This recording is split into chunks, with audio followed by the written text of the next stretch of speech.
ವೃಷಭ ರಾಶಿಯವರೇ ನಮಸ್ಕಾರ ಸ್ನೇಹಿತರೆ, ನಮ್ಮ ಯೂಟ್ಯೂಬ್ ಚಾನಲ್ಗೆ ನಿಮ್ಮೆಲ್ಲರಿಗೂ ಆತ್ಮೀಯ ಸ್ವಾಗತ. ಒಳ್ಳೆಯ ಸುದ್ದಿ. ಇಂದು ಸಂಜೆ 5:55 ನಂತರ ನಿಮ್ಮ ಜೀವನದಲ್ಲಿ ಒಂದು ಅದ್ಭುತ ಘಟನೆ ಸಂಭವಿಸುವ ಸೂಚನೆಗಳು ಕಾಣಿಸುತ್ತಿವೆ. ಅಭಿನಂದನೆಗಳು, ನಿಮ್ಮ ಅದೃಷ್ಟದ ಬಾಗಿಲು ತೆರೆಯುವ ಸಮಯ ಬಹಳ ಸಮೀಪದಲ್ಲಿದೆ. ಇಂದಿನ ವಿಡಿಯೋದಲ್ಲಿ ನಾವು ನಿಮ್ಮೊಂದಿಗೆ ಹಂಚಿಕೊಳ್ಳಲಿರುವ ಶುಭ ಸಂದೇಶ ನೀವು ಊಹಿಸದಷ್ಟು ಮಹತ್ವದ್ದಾಗಿದೆ. ಆದರೆ ವಿಡಿಯೋ ಪ್ರಾರಂಭಿಸುವ ಮೊದಲು ಮಾತಾರಾಣಿಯ ಎಲ್ಲಾ ನಿಜವಾದ ಭಕ್ತರೇ, ದಯವಿಟ್ಟು ವಿಡಿಯೋಗೆ ಲೈಕ್ ನೀಡಿ ಮತ್ತು ಕಾಮೆಂಟ್ನಲ್ಲಿ ಜೈ ಮಾತಾದಿ ಎಂದು 3 ಬಾರಿ ಬರೆಯಿರಿ. ನಿರ್ಮಲ ಹೃದಯ ಮತ್ತು ಅಚಲ ನಂಬಿಕೆಯಿಂದ ಮಾಡಿದ ಈ ಭಕ್ತಿ ಮಾತಾರಾಣಿಯ ಕೃಪೆಯನ್ನು ನಿಮ್ಮ ಕುಟುಂಬದ ಮೇಲೆ ಹರಿಸುತ್ತದೆ. ನಿಮ್ಮ ಜೀವನದ 5 ಮಹತ್ವದ ಆಸೆಗಳು ಒಂದೊಂದಾಗಿ ಈಡೇರುವ ಮಹಾಸಮಯ ಸಮೀಪಿಸಿದೆ. ವಿಧಿಯ ಸಂಕಲ್ಪವನ್ನು ಯಾರೂ ತಡೆಯಲಾರರು. ನಿಮ್ಮ ಜೀವನದಲ್ಲಿ ದೊಡ್ಡ ಬದಲಾವಣೆ, ಆಳವಾದ ಪರಿವರ್ತನೆ ಮತ್ತು ಅದೃಷ್ಟದ ಹೊಸ ಅಧ್ಯಾಯ ಆರಂಭವಾಗುವ ಸೂಚನೆಗಳು ಸ್ಪಷ್ಟವಾಗಿವೆ. ನೀವು ವರ್ಷಗಳಿಂದ ಕಂಡ ಕನಸು, ನೀವು ಸಾಧಿಸಲು ತವಕಿಸಿದ್ದ ಆಸೆ ಈಗ ಸಫಲತೆಯ ದಡ ತಲುಪುತ್ತಿದೆ. ಆದರೆ ಈ ವಿಡಿಯೋವನ್ನು ಕೊನೆಯವರೆಗೂ ಗಮನದಿಂದ ವೀಕ್ಷಿಸುವುದು ಮುಖ್ಯ. ನಿಮ್ಮ ಕಠಿಣ ಪರಿಶ್ರಮಕ್ಕೆ ಸುವರ್ಣ ಫಲ ದೊರಕುವ ಕಾಲ ಬಂದಿದೆ. ಸಂಜೆ 5:55 ನಂತರ ನಿಮ್ಮ ಜೀವನದಲ್ಲಿ ಒಂದು ವಿಶೇಷ ತಿರುವು ಆರಂಭವಾಗಬಹುದು. ಪರಮಾತ್ಮನಾದ ಮಹಾದೇವರ ಕೃಪೆಯಿಂದ ನಿಮಗೆ ಒಂದು ಅನನ್ಯ ವರ ಸಿಗುವ ಯೋಗ ಕಾಣುತ್ತಿದೆ. ಕಳೆದ ಕಾಲದಲ್ಲಿ ನೀವು ಅನುಭವಿಸಿದ ಸಂಕಷ್ಟಗಳು, ನಿರಾಶೆಗಳು ಮತ್ತು ಶ್ರಮ ವ್ಯರ್ಥವಾಗಿಲ್ಲ. ಈಗ ನಿಮ್ಮ ತ್ಯಾಗಕ್ಕೆ ಪ್ರತಿಫಲ ಸಿಗುವ ಸಮಯ ಬಂದಿದೆ. ಕಾಲಚಕ್ರ ನಿಮ್ಮ ಪರವಾಗಿ ತಿರುಗುತ್ತಿದೆ. ಮುಂದಿನ 24 ಗಂಟೆಗಳು ನಿಮ್ಮ ಜೀವನಕ್ಕೆ ಹೊಸ ದಿಕ್ಕು ನೀಡಬಹುದಾದ ಸಮಯವಾಗಿರಬಹುದು. ಆದ್ದರಿಂದ ಈ ಸಂದೇಶವನ್ನು ಶಾಂತ ಮನಸ್ಸಿನಿಂದ ಆಲಿಸಿ. ಇದು ಜೀವನದಲ್ಲಿ ಒಮ್ಮೆ ಮಾತ್ರ ಸಿಗಬಹುದಾದ ಸುವರ್ಣ ಅವಕಾಶದಂತೆ ಕಾಣುತ್ತಿದೆ. ಮಹಾದೇವರ ಆಶೀರ್ವಾದದಿಂದ ಮುಂದಿನ ದಿನಗಳಲ್ಲಿ ಯಶಸ್ಸು, ನೆಮ್ಮದಿ, ಸಂತೋಷ ಮತ್ತು ಆರ್ಥಿಕ ಪ್ರಗತಿಯ ದಾರಿ ತೆರೆದುಕೊಳ್ಳಬಹುದು. ಆದರೆ ಒಂದು ವಿಷಯವನ್ನು ಮರೆಯಬೇಡಿ, ನಿಮ್ಮ ಜೀವನದಲ್ಲಿ ನಡೆಯುತ್ತಿರುವ ಶುಭ ಬದಲಾವಣೆಗಳು ದೈವಿಕ ಕೃಪೆಯ ಫಲ.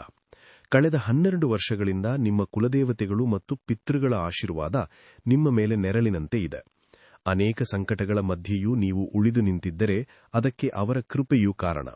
ನೀವು ಅವರ ಪೂಜೆ, ಗೌರವ ಮತ್ತು ಶ್ರದ್ಧೆಯನ್ನು ಉಳಿಸಿಕೊಂಡಿದ್ದೀರಿ. ಅದಕ್ಕಾಗಿಯೇ ಈಗ ಅವರು ನಿಮ್ಮ ಜೀವನದಲ್ಲಿ ಹೊಸ ದಾರಿ ತೆರೆದಿಡಲು ಸಿದ್ಧರಾಗಿದ್ದಾರೆ. ಈ ದೈವಿಕ ಶಕ್ತಿಗಳು ನಿಮ್ಮ ಜೀವನದ ದಿಕ್ಕನ್ನೇ ಬದಲಾಯಿಸುವ ಸಾಮರ್ಥ್ಯ ಹೊಂದಿವೆ. ಅವರ ಆಶೀರ್ವಾದದಿಂದ ನಿಮ್ಮ ಹಣೆಬರಹದಲ್ಲೇ ಹೊಸ ಅಧ್ಯಾಯ ಆರಂಭವಾಗಬಹುದು. ನೀವು ಶಾಂತಿ, ಗೌರವ ಮತ್ತು ಸಂಪತ್ತಿನತ್ತ ಸಾಗಬಹುದು. ನಿಮ್ಮ ಮೇಲೆ ಶುಕ್ರದೇವ ಮತ್ತು ಮಹಾಲಕ್ಷ್ಮಿಯ ವಿಶೇಷ ಕೃಪೆ ಸಕ್ರಿಯವಾಗುತ್ತಿರುವ ಸೂಚನೆಗಳು ಕಾಣುತ್ತಿವೆ. ವೃಷಭರಾಶಿಯವರಾದ ನೀವು ಸಹಜವಾಗಿಯೇ ತಾಳ್ಮೆ, ಸ್ಥಿರತೆ, ಪ್ರೀತಿ ಮತ್ತು ಕಲಾತ್ಮಕ ಮನಸ್ಸಿನವರಾಗಿರುತ್ತೀರಿ. ನಿಮ್ಮ ಮಾತುಗಳಲ್ಲಿ ಮೃದುತ್ವ, ನಡೆನುಡಿಯಲ್ಲಿ ಸಂಯಮ ಮತ್ತು ಹೃದಯದಲ್ಲಿ ನಿಷ್ಠೆ ಇರುತ್ತದೆ. ಆದರೆ ಆತ್ಮೀಯರ ವಿಷಯಕ್ಕೆ ಬಂದಾಗ ನೀವು ತುಂಬಾ ಭಾವನಾತ್ಮಕರಾಗುತ್ತೀರಿ. ಕೆಲವೊಮ್ಮೆ ನಿಮ್ಮ ಸ್ವಂತ ಸಂತೋಷವನ್ನೇ ತ್ಯಾಗ ಮಾಡಿ ಇತರರಿಗಾಗಿ ಬದುಕಲು ಪ್ರಯತ್ನಿಸುತ್ತೀರಿ. ಇದೇ ನಿಮ್ಮ ದೊಡ್ಡ ಗುಣ. ಆದರೆ ಕೆಲ ಸಂದರ್ಭಗಳಲ್ಲಿ ಇದೇ ನಿಮಗೆ ಮಾನಸಿಕ ಒತ್ತಡ ಮತ್ತು ಸಂಕಷ್ಟಗಳನ್ನು ತಂದೊಡ್ಡುತ್ತದೆ. ಆದ್ದರಿಂದ ಈಗ ನೀವು ಸ್ವಲ್ಪ ಸಮತೋಲನ ಮತ್ತು ಎಚ್ಚರಿಕೆಯನ್ನು ಕಲಿಯಬೇಕು. ಎಲ್ಲರಿಗೂ ಅತಿಯಾಗಿ ಭಾವನಾತ್ಮಕರಾಗಿರುವುದು ಯಾವಾಗಲೂ ನಿಮ್ಮ ಹಿತಕ್ಕೆ ಒಳ್ಳೆಯದಾಗುವುದಿಲ್ಲ. ನಿಮ್ಮ ವೈಯಕ್ತಿಕ ಶಾಂತಿ, ಸ್ವಾಭಿಮಾನ ಮತ್ತು ಸ್ಥಿರತೆಯನ್ನು ಕಾಪಾಡಿಕೊಳ್ಳುವುದು ಮುಖ್ಯ. ಯಾರಾದರೂ ನಿಮ್ಮ ಬದುಕಿನಲ್ಲಿ ಅತಿಯಾಗಿ ಹಸ್ತಕ್ಷೇಪ ಮಾಡಿದರೆ ಅಥವಾ ನಿಮ್ಮ ಭಾವನೆಗಳನ್ನು ದುರುಪಯೋಗಪಡಿಸಿಕೊಳ್ಳಲು ಯತ್ನಿಸಿದರೆ ಅಂಥವರಿಂದ ದೂರವಿರುವುದು ಒಳಿತು. ಈಗ ಶುಕ್ರದೇವ ಮತ್ತು ಮಹಾಲಕ್ಷ್ಮಿ ನಿಮ್ಮ ಜೀವನದಲ್ಲಿ ಒಂದು ಭವ್ಯ ಬದಲಾವಣೆಯನ್ನು ಆರಂಭಿಸುತ್ತಿದ್ದಾರೆ. ನಿಮ್ಮ ತೊಂದರೆಗಳು ನಿಧಾನವಾಗಿ ಕೊನೆಗೊಳ್ಳುವ ಹಂತಕ್ಕೆ ಬರುತ್ತಿವೆ. ನಿಮ್ಮ ಹಣೆಬರಹವು ಹೊಸ ವೈಭವದ ದಿಕ್ಕಿನಲ್ಲಿ ಸಾಗುತ್ತಿದೆ. ಈಗ ನೀವು ನಿಮ್ಮ ಕಠಿಣ ಪರಿಶ್ರಮದ ಸಂಪೂರ್ಣ ಫಲ ಪಡೆಯುವ ಕಾಲಕ್ಕೆ ಪ್ರವೇಶಿಸುತ್ತಿದ್ದೀರಿ. ಹಿಂದೆ ನಿಮ್ಮನ್ನು ತಪ್ಪಾಗಿ ಅರ್ಥಮಾಡಿಕೊಂಡವರು ಈಗ ನಿಮ್ಮ ಬೆಳವಣಿಗೆಯನ್ನು ನೋಡಿ ಆಶ್ಚರ್ಯಪಡಬಹುದು. ಮುಂದಿನ 5 ದಿನಗಳು ನಿಮ್ಮ ಜೀವನದಲ್ಲಿ ಮಹತ್ವದ ತಿರುವು ತರಬಹುದಾದವು. ಮೊದಲನೆಯದಾಗಿ, ಹಲವಾರು ವರ್ಷಗಳಿಂದ ನಿಮ್ಮನ್ನು ಕಾಡುತ್ತಿದ್ದ ದುಃಖಗಳು ಮತ್ತು ಅಡೆತಡೆಗಳು ನಿಧಾನವಾಗಿ ದೂರವಾಗಲಿವೆ. ಎರಡನೆಯದಾಗಿ, ನೀವು ಕಳೆದುಕೊಂಡ ನೆಮ್ಮದಿ ಮತ್ತು ಸಂತೋಷ ಮತ್ತೆ ಮರಳಬಹುದು. ಮೂರನೆಯದಾಗಿ, ಆರ್ಥಿಕ ಸ್ಥಿತಿಯಲ್ಲಿ ಸುಧಾರಣೆ ಕಾಣಬಹುದು.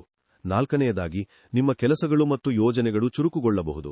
ಐದನೆಯದಾಗಿ, ನಿಮ್ಮ ಹಣೆಬರಹದಲ್ಲಿ ಗೌರವ, ಕೀರ್ತಿ ಮತ್ತು ಸ್ಥಿರತೆ ಹೆಚ್ಚಾಗುವ ಸೂಚನೆಗಳಿವೆ. ನೀವು ಕಷ್ಟದ ಸಮಯಗಳನ್ನು ತುಂಬಾ ಧೈರ್ಯದಿಂದ ಎದುರಿಸಿದ್ದೀರಿ. ಕೆಲವೊಮ್ಮೆ ಎಲ್ಲವೂ ಮುಗಿದು ಹೋಯಿತು ಎಂದು ಭಾಸವಾದರೂ ಒಂದು ಅಗೋಚರ ಶಕ್ತಿ ನಿಮ್ಮನ್ನು ಕಾಪಾಡಿತು. ಆ ಶಕ್ತಿಯೇ ನಿಮ್ಮ ಕುಲದೇವತೆಗಳ ಮತ್ತು ಪಿತೃಗಳ ಆಶೀರ್ವಾದ. ಈಗ ಅವರ ಕೃಪೆಯಿಂದ ನಿಮ್ಮ ಜೀವನದ ಸ್ಥಿತಿ ಮತ್ತು ದಿಕ್ಕು ಎರಡೂ ಬದಲಾಗುವ ಸಮಯ ಬಂದಿದೆ. ನಿಮ್ಮ ಹಣೆಬರಹದಲ್ಲಿ ಒಂದು ವಿಶೇಷ ಗ್ರಹಯೋಗ ಸಕ್ರಿಯವಾಗುತ್ತಿರುವ ಸೂಚನೆಗಳಿವೆ. ಇದು ನಿಮ್ಮ ಜೀವನದಲ್ಲಿ ಸಮೃದ್ಧಿ, ಸಂಪತ್ತು ಮತ್ತು ಪ್ರಗತಿಯ ದಾರಿ ತೆರೆದಿಡಬಹುದು. ನೀವು ಹಗಲಿರುಳಿ ಶ್ರಮಿಸಿ ಸಾಕಾರಗೊಳಿಸಲು ಯತ್ನಿಸಿದ ಮಹತ್ವಾಕಾಂಕ್ಷೆಗಳು ಈಗ ಅಂತಿಮ ಹಂತ ತಲುಪುತ್ತಿವೆ. ನಿಮ್ಮ ಮೇಲೆ ಇರುವ ದೈವಿಕ ಕೃಪೆಯಿಂದ ಹಲವು ಅಸಾಧ್ಯವೆನಿಸಿದ ಕೆಲಸಗಳು ಸಾಧ್ಯವಾಗಬಹುದು. ಆದರೆ ಒಂದು ಎಚ್ಚರಿಕೆ ಇದೆ. ನಿಮ್ಮ ಸುತ್ತಲೂ ಎಲ್ಲರೂ ನಿಮ್ಮ ಹಿತೈಷಿಗಳೇ ತಿರಬೇಕೆಂದಿಲ್ಲ. ಕೆಲವರು ಮೇಲ್ನೋಟಕ್ಕೆ ಸಿಹಿಯಾಗಿ ವರ್ತಿಸಿದರೂ ಒಳಗೆ ಅಸೂಯೆ ಹೊಂದಿರಬಹುದು. ನಿಮ್ಮ ಯಶಸ್ಸನ್ನು ಕಂಡು ಬೇಸರ ಪಡುವವರು ನಿಮ್ಮ ಪ್ರಗತಿಗೆ ಅಡ್ಡಿ ತರಲು ಯತ್ನಿಸಬಹುದು. ಆದ್ದರಿಂದ ಅತಿಯಾಗಿ ಸಿಹಿಮಾಟುಗಳಿಂದ ನಿಮ್ಮ ನಂಬಿಕೆ ಗೆಲ್ಲಲು ಬರುವವರ ಬಗ್ಗೆ ಎಚ್ಚರಿಕೆಯಿಂದಿರಿ.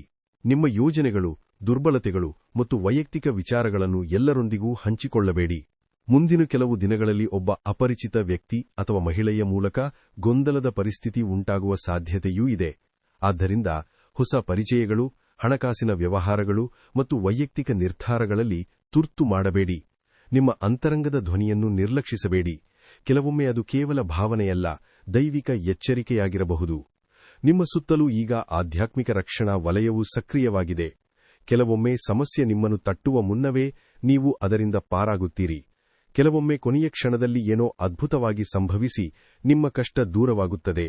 ಇದು ಶುಕ್ರದೇವ ಮತ್ತು ಮಹಾಲಕ್ಷ್ಮಿಯ ವಿಶೇಷ ಅನುಗ್ರಹದ ಸಂಕೇತವಾಗಿರಬಹುದು. ಈ ಅವಧಿಯಲ್ಲಿ ಒಂದು ಸರಳವಾದ ಉಪಾಯ ನಿಮಗೆ ಹೆಚ್ಚು ಶಾಂತಿ, ನೆಮ್ಮದಿ ಮತ್ತು ಆರ್ಥಿಕ ಅನುಗ್ರಹ ತರಬಹುದು. ಪ್ರತಿ ಶುಕ್ರವಾರ ಬೆಳಗ್ಗೆಯ ಸ್ನಾನದ ನಂತರ ಸ್ವಚ್ಛವಾದ ಬಿಳಿ ಅಥವಾ ಶುಭ ವಸ್ತ್ರ ಧರಿಸಿ ಶುದ್ಧ ನೀರು ಅಥವಾ ಹಾಲಿನೊಂದಿಗೆ ದೇವರ ಮುಂದೆ ಪ್ರಾರ್ಥನೆ ಮಾಡಿ. ಓಂ ಶುಂ ಶುಕ್ರಾಯ ನಮಃ ಎಂಬ ಮಂತ್ರವನ್ನು 11 ಬಾರಿ ಜಪಿಸಿ. ಸಾಧ್ಯವಾದರೆ ಮಹಾಲಕ್ಷ್ಮೀ ದೇವಿಯ ಮುಂದೆ ದೀಪ ಹಚ್ಚಿ ಕುಂಕುಮ, ಹೂವು ಮತ್ತು ಸಿಹಿ ಪ್ರಸಾದ ಅರ್ಪಿಸಿ ಭಕ್ತಿಯಿಂದ ಪ್ರಾರ್ಥಿಸಿ. ಕೆಲವು ವಾರಗಳು ಈ ಅಭ್ಯಾಸ ಮುಂದುವರಿಸಿದರೆ ಮನಸ್ಸಿಗೆ ನೆಮ್ಮದಿ, ಆರ್ಥಿಕ ಚಲನೆ ಮತ್ತು ಕಾರ್ಯಗಳಲ್ಲಿ ಶುಭ ಫಲ ದೊರಕಬಹುದು. ಸ್ನೇಹಿತರೆ, ಇಂದು ಸಂಜೆ 5:55 ನಂತರ ನಿಮ್ಮ ಜೀವನದಲ್ಲಿ ಒಂದು ಹೊಸ ಅಧ್ಯಾಯ ಆರಂಭವಾಗುವ ಸಾಧ್ಯತೆ ಬಲವಾಗಿದೆ. ನಿಮ್ಮ ಅದೃಷ್ಟದ ದೀಪ ಮತ್ತೆ ಬೆಳಗಲು ಸಿದ್ಧವಾಗಿದೆ. ನೀವು ಮಾಡಬೇಕಾದದ್ದು ಒಂದೇ: ನಿಮ್ಮ ವಿಶ್ವಾಸವನ್ನು ಗಟ್ಟಿಗೊಳಿಸಿ, ದೈವಕೃಪೆಯ ಮೇಲೆ ನಂಬಿಕೆಯಿಟ್ಟು ಸರಿಯಾದ ಉಪಾಯಗಳನ್ನು ಶ್ರದ್ಧೆಯಿಂದ ಆಚರಿಸುವುದು. ನಿಮ್ಮ ಅದೃಷ್ಟದ ಜ್ಯೋತಿಯನ್ನು ಯಾರೂ ನಂದಿಸದಂತೆ ಕಾಪಾಡಿಕೊಳ್ಳಿ. ಈ ಸಂದೇಶ ನಿಮ್ಮ ಜೀವನದಲ್ಲಿ ಒಂದು ಮಹತ್ವದ ತಿರುವಿನ ಆರಂಭವಾಗಬಹುದು. ನಿಮ್ಮ ಮನೆಯಲ್ಲಿ ಸುಖ, ಶಾಂತಿ, ಆರೋಗ್ಯ ಮತ್ತು ಅಪಾರ ಸಮೃದ್ಧಿ ನೆಲೆಸಲಿ. ಜೈ ಮಾತಾದಿ, ಜೈ ಶುಕ್ರದೇವ, ಜೈ ಮಹಾಲಕ್ಷ್ಮಿ, ಹರ ಹರ ಮಹಾದೇವ.